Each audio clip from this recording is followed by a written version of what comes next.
मैं विकास विश्वकर्मा आप सबका वेलकम करता हूं हमारे इस यूट्यूब चैनल में जिसका नाम है विकास स्टडी पॉइंट वीएसपी।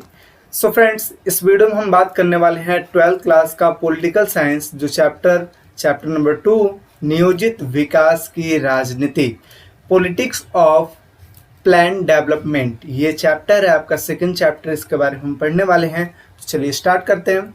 जिन बच्चों ने फर्स्ट चैप्टर नहीं देखा है, डिस्क्रिप्शन में उसका लिंक दे दिया जाएगा या आइकन बटन में उसका लिंक दे दिया जाएगा, आप जाके वहाँ पे गो थ्रू कर सकते हैं। ठीक है, तो यहाँ हम देखते हैं सेकंड चैप्टर, बहुत ही अच्छे ढंग से आपको समझ में आएगा।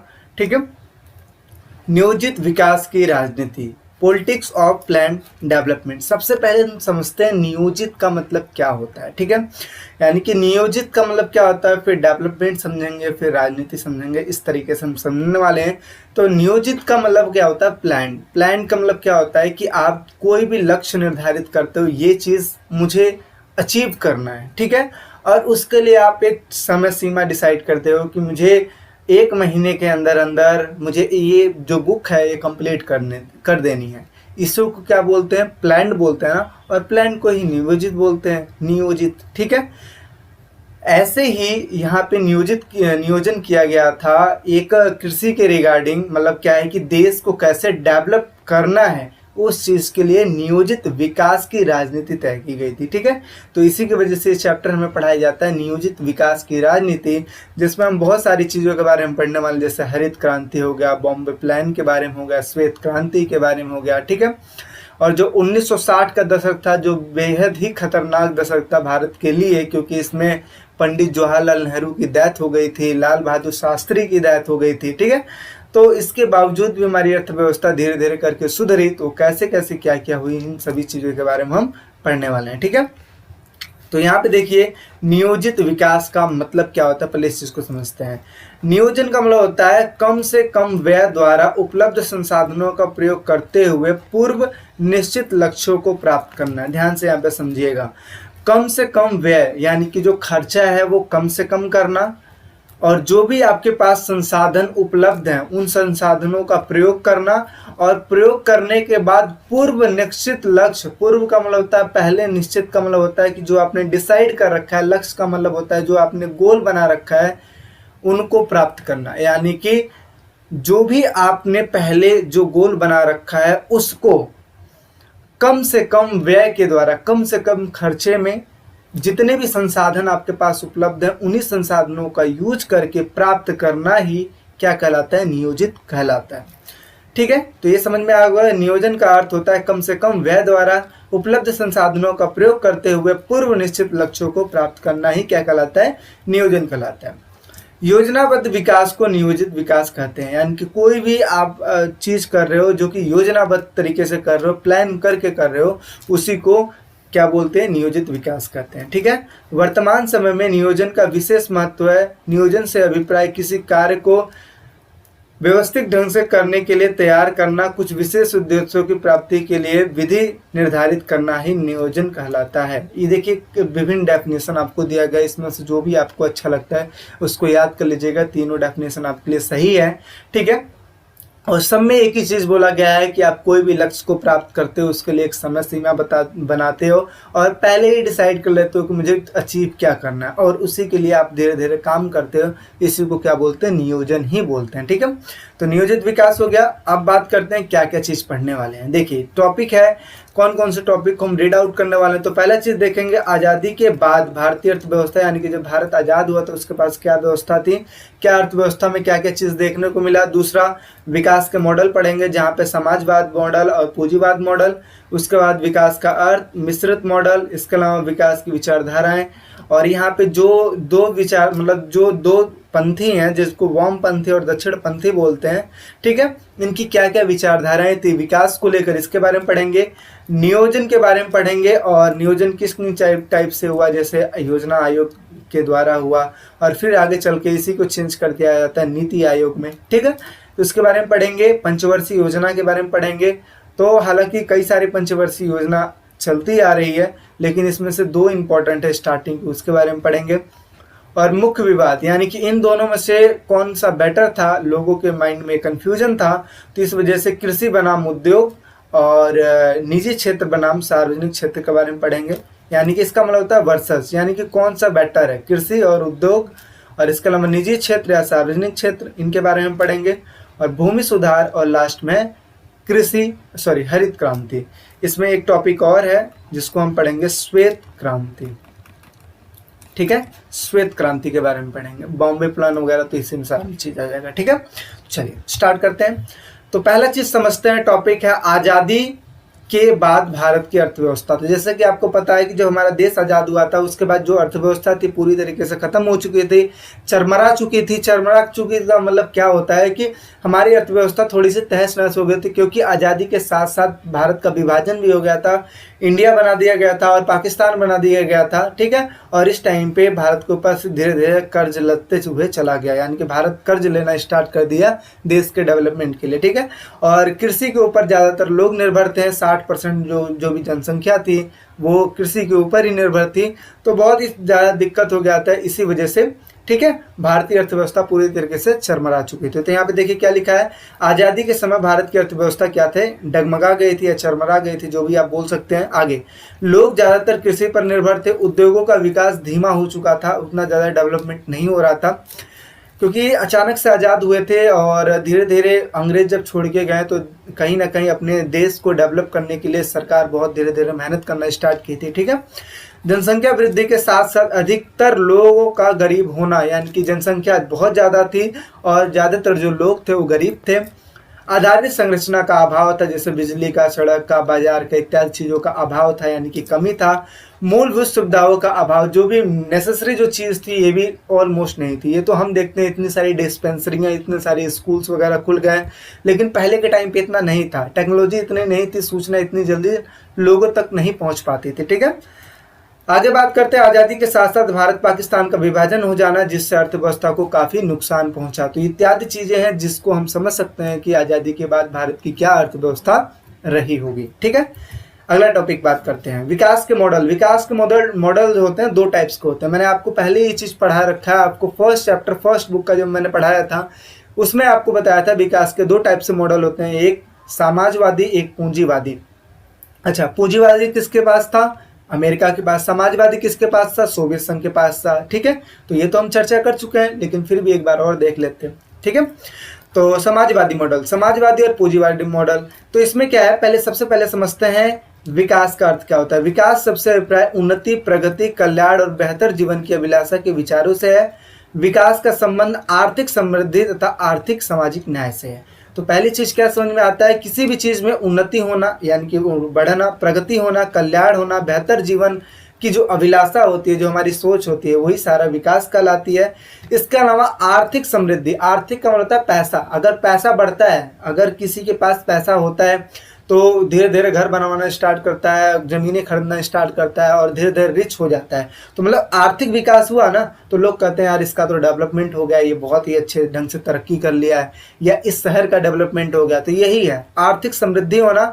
और आर्थिक सामाजिक न्याय, यानी कि पैसे से जो भी संबंधित जो न्याय है, यानी कि लोगों में अच्छे तरीके से डिस्ट्रीब्यूशन होना, ये भी कहीं ना कहीं विकास का एक हिस्सा है। तो ये चीज़ समझ में आ गया हमें विकास के बारे में। आगे बात करते हैं समाजवादी मॉडल। समाजवादी विचारधारा ऐसी विचारधारा होती है जिसमें समाज की सारी व्यवस्था सरकार के हाथ में रहेगी और इसमें निजी संपत्ति का विरोध किया जाता है, यानी कि जितनी भी प्रॉपर्टी रहेगी उस पर गवर्नमेंट होगा, उसका स्वामित्व होगा और यहाँ पे निजी लोगों के हाथ में कुछ नहीं रहेगा। तो इसे ही बोलते हैं समाजवादी मॉडल। मैं इन दोनों में डिफरेंस बता रखा हूँ। फर्स्ट चैप्टर जिन्होंने नहीं देखा है जाके आप देख लें। फर्स्ट चैप्टर सोवियत संघ का शीत युद्ध का दौर, जो आपका फर्स्ट चैप्टर है ना, तो उसमें मैंने आपको बताया। ठीक है, बात करते हैं पूंजीवादी मॉडल। पूंजीवादी विचारधारा एक ऐसी विचारधारा थी जिसमें समाज में सरकार का हस्तक्षेप कम होता है। तो इसमें देखिए एक चीज़ मैं आपको बता देता हूं कि समाजवाद और पूंजीवाद को याद कैसे करना है। ठीक है, तो इसमें आपको क्या करना है, पहली चीज़ तो आपको याद करना समाजवाद। समाजवाद कैसे याद होगा, रोटी कपड़ा मकान गवर्नमेंट देगी। क्या देगी, गवर्नमेंट। रोटी कपड़ा मकान गवर्नमेंट देगी, सारी संपत्तियों पर गवर्नमेंट का एक वो रहेगा, पकड़ रहेगा। तो ये हो गया समाजवाद। और अगर पूंजीवाद की बात करें तो आप अपने माइंड में बस ये याद रखना, याद करने के लिए कि जो जितना करेगा उतना ही कमाएगा और उतना ही खाएगा। कहने का मतलब ये है कि जो जितना मेहनत करेगा उतना ही पैसा कमाएगा। जैसे देखते हो कि कोई 8 घंटे ड्यूटी करता है तो 8 घंटे का पैसा मिलता है, और कोई फुल नाइट करता है तो फुल नाइट का पैसा मिलता है, और कोई ऐसा होता है जो मतलब 12-12 18-18 घंटे मेहनत करता है तो उसी हिसाब से पैसा मिलता है। तो इस हिसाब से क्या है, पूंजीवाद मॉडल में जो जितना मेहनत करेगा उसको उतना ही पैसा मिलेगा। तो यही है समाजवादी मॉडल और पूंजीवादी मॉडल। आई होप समझ में आया होगा। अच्छा, एक चीज़ और देख लेते हैं। समाजवादी मॉडल में निजी संपत्तियों का विरोध हो रहा था, और इसमें क्या है कि व्यापार को अधिक महत्व दिया जाता है, और इसके अलावा निजी संपत्तियों को ज़्यादा महत्व दिया जाता है। समाजवाद में क्या है, विरोध किया जाता है। पूंजीवादी में क्या है, निजी संपत्ति की जो व्यवस्था है उसको महत्व दिया जाता है, बढ़ाया जाता है। ठीक है, नेक्स्ट बात करते हैं मिश्रित मॉडल। अब देखिए मिश्रित मॉडल क्या है। तो यहाँ पे एक चीज़ मैं आपको बता दूं कि जब भारत आज़ाद हुआ था तो भारत के सामने एक बहुत बड़ी चुनौती ये थी कि कौन सी व्यवस्था को अपनाए, क्योंकि उस टाइम पे जो पॉपुलर अर्थव्यवस्था चल रही थी, एक समाजवादी व्यवस्था चल रही थी, एक पूंजीवादी व्यवस्था चल रही थी। अब ये डिसाइड करना मुश्किल था कि इनमें से किन को अपनाया जाए। तो भारत ने क्या किया, पूंजीवादी व्यवस्था में जो अच्छी चीज़ें थी उसको अपना लिया, साम्यवादी व्यवस्था में जो अच्छी चीज़ें थी उसको अपना लिया, यानी कि इसी को मिश्रित कर दिया, और मिश्रित करने के बाद दोनों को ही अपना लिया, अच्छी अच्छी जो चीज़ें हैं उन दोनों को ही अपना लिया, और इसी को क्या बोलते हैं, मिश्रित अर्थव्यवस्था बोलते हैं। तो यहाँ पे देखिए भारत ने मिश्रित अर्थव्यवस्था को अपनाया है। मिश्रित अर्थव्यवस्था से अभिप्राय ऐसी व्यवस्था से है जिसमें पूंजीवाद अर्थव्यवस्था के साथ साथ साम्यवादी अर्थव्यवस्था भी शामिल होती है। चीजें समझ में आ गई। मिश्रित अर्थव्यवस्था, पूंजीवाद भी रहे, साम्यवाद भी रहे, इसमें भी जो अच्छाई है वो भी रहे, इसमें जो अच्छाई है वो भी रहे, उन्हीं को मिला दिया जाए और मिश्रित अर्थव्यवस्था बन जाएगी। ठीक है, और इसी वजह से भारत ने मिश्रित अर्थव्यवस्था को अपनाया है। तो देखिए 1 नंबर के क्वेश्चन में पूछ सकता है कि भारत में कौन सी अर्थव्यवस्था है। ठीक है, यानी कौन विकास का कौन से मॉडल को अपना रखा है, ये भी क्वेश्चन पूछ सकता है। अब बात करते हैं विकास की जो 2 धाराएं। तो यहाँ पे देखिए वामपंथी धाराएं, विचारधाराएं, और दक्षिणपंथी विचारधाराएं क्या हैं। तो देखिए आपको पता है कि वामपंथी विचारधारा और दक्षिणपंथी विचारधारा, वामपंथी जो विचारधारा थे वो सोवियत संघ को सपोर्ट करते थे, और जो दक्षिणपंथी विचारधारा थे वो क्या है, पूंजीवाद को सपोर्ट करते थे। ठीक है, और इनके हिसाब से विकास का जो तात्पर्य है वो अलग अलग है। क्या क्या है, तो वामपंथियों का मानना क्या है, विचारधारा इनकी क्या है कि यह वो लोग थे जो चाहते थे कि देश में गरीब पिछड़े वर्ग को ध्यान में रखकर विकास की व्यवस्था को बनाई जाए, पिछड़े वर्गों को ध्यान में रख के विकास की व्यवस्था को बनाया जाए। यह लोग गरीबों के लिए चिंतित थे, यानी कि गरीबों के बारे में ज़्यादा सोचते थे। और आगे क्या लिखा है, यह चाहते थे कि ऐसी व्यवस्था बनाई जाए जिससे देश में गरीब लोगों का कल्याण हो पाए। ठीक है, दक्षिणपंथी विचारधारा क्या चाहती थी, यह वो लोग थे जो पूंजीवाद को सपोर्ट करते थे, और दक्षिणपंथी विचारधारा में खुली प्रतिस्पर्धा को प्रेरित किया गया, यानी कि खुला कंपटीशन, जो जितना मेहनत करेगा, जो जितना ही ज़्यादा एक्टिव रहेगा अपने काम को लेकर, वो उतना ही इनकम कर सकता है। तो इसमें क्या है, खुली प्रतिस्पर्धा को ज़्यादा जोर दिया गया। और इस विचारधारा के अनुसार सरकार को अर्थव्यवस्था में अनावश्यक हस्तक्षेप नहीं करना चाहिए, यानी कि गवर्नमेंट को अनावश्यक, जब आवश्यकता है तभी हस्तक्षेप करो, अदरवाइज हस्तक्षेप मत करो। जो भी जिस हिसाब से जो जितना मेहनत करेगा, जिस हिसाब से मार्केट तैयार करेगा, उसी हिसाब से उसको इनकम मिलनी चाहिए। लेकिन वामपंथी में क्या है कि गरीबों को लेकर चलना चाहिए, ऐसी उनकी विचारधारा है। चीजें समझ में आ रही है, वामपंथी और दक्षिणपंथी। नेक्स्ट बात करते हैं नियोजन। तो मैंने आपको बताया प्लानिंग करना। तो नियोजन का अर्थ क्या होता है, कम से कम व्यय द्वारा उपलब्ध संसाधनों का प्रयोग करते हुए पूर्व निश्चित लक्ष्यों को प्राप्त करना ही क्या कहलाता है, नियोजन कहलाता है। सोवियत संघ की नियोजित विकास की व्यवस्था से प्रभावित होकर भारत ने भी नियोजन अपनाया था, यानी कि सोवियत संघ की जो भी नियोजन प्रक्रिया थी उससे प्रभावित होकर भारत ने भी नियोजन की प्रक्रिया अपना लिया। और इसी के हिसाब से क्या बनाया गया, योजना आयोग का निर्माण किया गया भारत में, जिसको बोलते हैं प्लानिंग कमीशन। ठीक है, तो इसकी स्थापना कब की गई थी, 15 मार्च 1950 में की गई थी। इनका जो अध्यक्ष कौन होता है, ये प्रधानमंत्री होते हैं। ठीक है, और कार्य इनका क्या था कि जैसे पंचवर्षीय योजना बनाना, संसाधनों का सही ढंग से इस्तेमाल करना, योजना के प्रत्येक चरणों का मूल्यांकन करना। पहला है पंचवर्षीय योजना बनाना, यानी कि कोई 5 वर्ष के लिए प्लान करो, जिस भी क्षेत्र में आप प्लान कर रहे हो उस पर पूरा ध्यान देना। इसके अलावा जितने भी आपके पास संसाधन है उसका अच्छा इस्तेमाल करना। इसके अलावा ये भी डिसाइड करना कि कितने चरण हैं इसके, और हर एक चरण का मूल्यांकन करना कि आपने जो प्लानिंग कर रखा है क्या वो उसी हिसाब से काम हो रहा है कि नहीं हो रहा है, इस चीज़ की जांच पड़ताल करना। तो इसका उद्देश्य क्या हो गया? इसका मुख्य उद्देश्य देश के संसाधनों के ध्यान में रखते हुए भविष्य के लिए योजना का निर्माण करना ताकि देश में तेजी से विकास हो पाए। नोट, यानी कि यहाँ पे नोट करने वाली क्या बात है कि 1 जनवरी 2015 को योजना आयोग का नाम बदलकर क्या रख दिया गया था? नीति आयोग रख दिया गया था। अब यहाँ पे एक चीज याद रखना, योजना आयोग की स्थापना कब हुई थी? 15 मार्च 1950 में हुई थी, और आगे चल के योजना आयोग को बंद करके बोल सकते हो या फिर बंद करके इसी का नाम चेंज कर दिया गया, नीति आयोग रख दिया गया। और ये कब किया गया? 1 जनवरी 2015 को किया गया। तो यहाँ पे देखिए नीति का अगर मैं फुल फॉर्म की बात करूं तो ये national institution for transforming India, ये नीति का फुल फॉर्म है, याद करके रखिएगा। 1 मार्क से क्वेश्चन पूछा जा सकता है। इनके भी जो अध्यक्ष होते हैं ये होते हैं प्रधानमंत्री होते हैं। और इसकी स्थापना कब की गई थी? आपको याद होगा 1 जनवरी, अभी पीछे बढ़ाया ना, 2015 को इसकी स्थापना हुई थी। उपाध्यक्ष कौन होते हैं? उपाध्यक्ष कौन है? अरविंद पनगड़िया, ये इनके उपाध्यक्ष हैं अभी के, ठीक है। इसके अलावा योजना आयोग में कमियों की बात करते हैं। तो यहाँ पे देखिए योजना आयोग में कमियां क्या थी जिसकी वजह से योजना आयोग को बंद करके नीति आयोग लाना पड़ा, इस चीज की बात करते हैं। तो पहली चीज करते हैं, पहला क्या कमी थी? योजना आयोग में मुख्य रूप से केंद्र सरकार का प्रभाव था, यानी कि ज्यादा कंट्रोल किसका था? केंद्र सरकार का था। और सभी योजनाएं केंद्र सरकार बनाती थी और बनाने के बाद राज्यों के ऊपर थोप देती थी कि भाई आपको ये चीज करना है। बनाने का काम किसका है? केंद्र सरकार का। और काम करवाने का काम किसका है? राज्यों का। तो कहीं ना कहीं राज्य और केंद्र में अनबन देखने को मिल जाता था, ठीक है, और काम सही ढंग से हो नहीं पाता था। अच्छा, पहला ये दिक्कत हो गई, पहली कमियां समझ में आ गई। दूसरा, राज्यों का प्रतिनिधित्व ना होने के कारण राज्यों के लिए उन योजनाओं को लागू करवाना मुश्किल था। यानी क्या? यानी कहने का मतलब है कि जो भी योजनाएं बनाई जाती थी उसमें राज्यों का ज़्यादा हस्तक्षेप नहीं होता था। इस वजह से राज्य उसको लागू करवाने में थोड़ी सी असक्षम होती थी, ठीक है। कहीं ना कहीं ये भी डिसएडवांटेज है। तो ये हो गई दूसरी कमियां। तीसरे की बात करते हैं, विभिन्न पार्टियों के बीच होने वाली राजनीतिक बहस से योजना को बनाने और लागू करने में समस्या आती है। अब आपको पता है भारत में विभिन्न टाइप की पार्टियां हैं, कोई पक्ष में है तो कोई विपक्ष में है। तो इस वजह से योजना को बनाना और उसको लागू करना में बहुत ही ज़्यादा दिक्कत होती थी। तो ये हो गई तीसरी कमियां। और चौथी कमियां क्या है? राज्यों में संसाधनों का आवंटन करने में समस्या आती थी, और इस चीज़ का आवंटन करने के लिए योजना आयोग ही सारा चीज़ करती थी, ठीक है। तो कहीं ना कहीं दिक्कत आती थी।